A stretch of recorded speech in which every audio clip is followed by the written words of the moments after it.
3.2, day 1.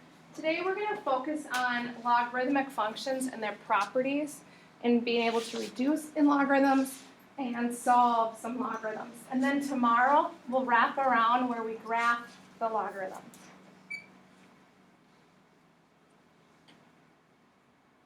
So the first slide is how you convert from a logarithm to an exponential. So log form to exponential. It's a good thing for you to memorize these two equations. This first equation is in log form, where y equals a logarithm of base a equals x, and it's a little a. If you want to convert it to exponential form,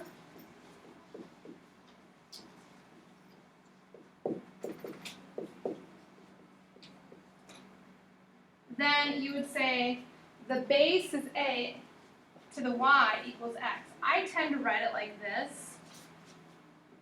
A to the y equals x.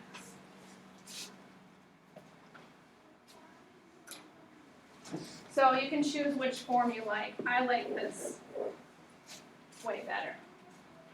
So those are the two forms. So we're going to do some examples where we're going to rewrite from log form to exponential form. And the students last hour said they remember doing these in Algebra 2. So the first example, log base 2 of 32 equals 5. How do we rewrite that to exponential form? What is going to be our base? 2. What's our power, or our exponent? 5th. And then equals 32. So you have to memorize where the three parts go. From a logarithm to an exponential. Now, is that true? Is 2 to the 5th equal 32? Yes. Let's do question B. You try it. Rewrite that from log form to exponential form.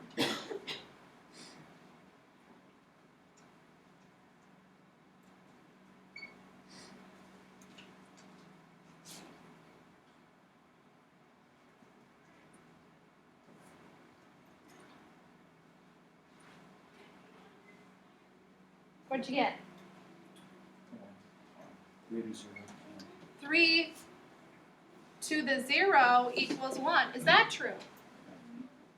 Anything raised to the 0 power is 1. Last one. You guys help me with this one. 4 to the 1/2 equals 2. How do I reduce 4 to the 1/2 power? It's a square root. Yep, a fractional exponent of 1/2 means the square root of 4, which is 2. Now we're going to do the opposite. We're going to start with an exponential equation, and we're going to convert it to a logarithmic equation. So you already have these in your notes. So I'd say you don't need to write them down. So we're going to move on to the examples. Rewrite as a logarithm. So let's do example A. 5 squared equals 25. 5 squared equals 25. What is my base of my logarithm? 5. Then what goes next? 25. And then remember, the exponent always goes off on its own, is the way I remember it. The exponent goes off on its own. However you remembered it, did anyone learn a different way how to memorize the order? Okay. Question B. How do I write that exponential to a logarithm? Log base 10 of 1/10 equals -1.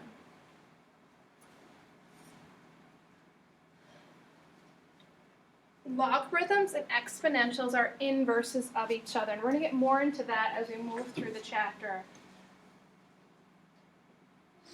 Okay, the common log.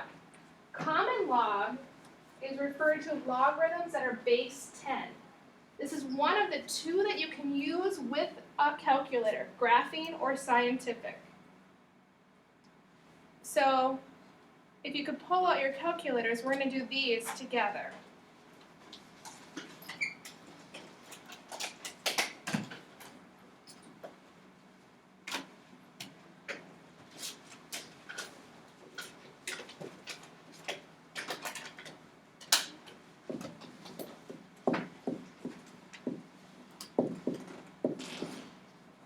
If you don't like f of x notation for that equation, just change it to the letter y.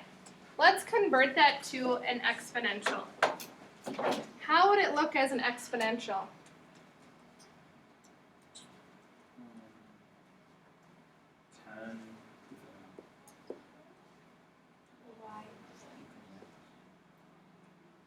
Okay.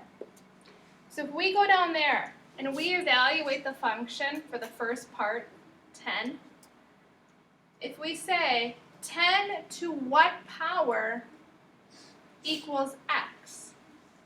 So if I substitute in log form, it's y equals log base 10 of 10. What would that equal? 1. So enter it on your calculator. So you push the log button, and then you don't have to push a second 10, because that logarithm, the common log, already is telling you that you're already in base 10. So go ahead and push 10 in, and what do we get? 1. Now let's just understand this as a log to an exponential. How would you rewrite that as exponential? 10 to the first equals 10. Is that true? Great. Okay, so let's move on to the second one. Go ahead and enter that in your calculator. Log base 10 of 2.5 equals what? So now we have an approximation, so we have to add in squigglies. Approximately, what was it? 0.39? Okay. So as an exponential, it would look like this. 10 raised to the 0.39 is approximately 2.5.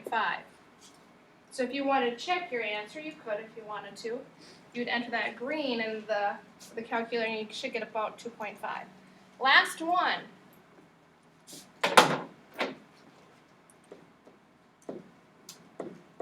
Log of 1/3 is approximately what? Negative 4.8.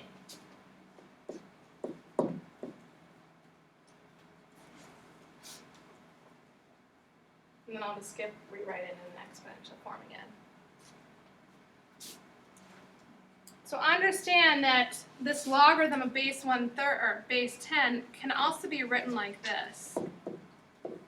You can drop the 10.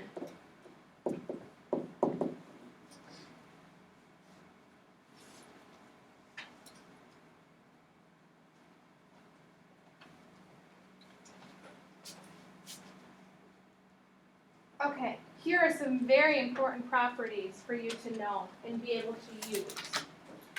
Properties help us, in this case, to solve logarithms, solve exponentials, reduce logarithms down. You did get introduced to these in Algebra 2. The first one is a logarithm of base A of 1 equals 0. It's kind of hard to understand when it's in that form, so I'm going to rewrite that property into exponential so you kind of understand it a little bit more.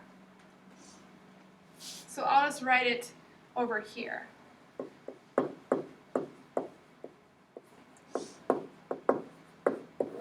So how would you write the first property in exponential form? A to the 0 equals 1. Is that true? Anything raised to the 0 power is 1. Yep, so that's how that is stating in a log form. The second one, a logarithm of base A of A equals 1. How do I write that one in exponential form? A to the 1 equals A. Anything raised to the first power is itself. So think of that kind of like as your identity.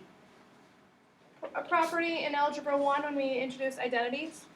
The next two go together. These are what we call the inverse properties. And there's two of them. A logarithm of base A of A to the x equals x. And A raised to the logarithm of base A to the x. And that's a little base there. It's hard to type it with our our computers, so that's a base A. What happens is when they are inverses of each other, they cancel each other out. So you're just left with x.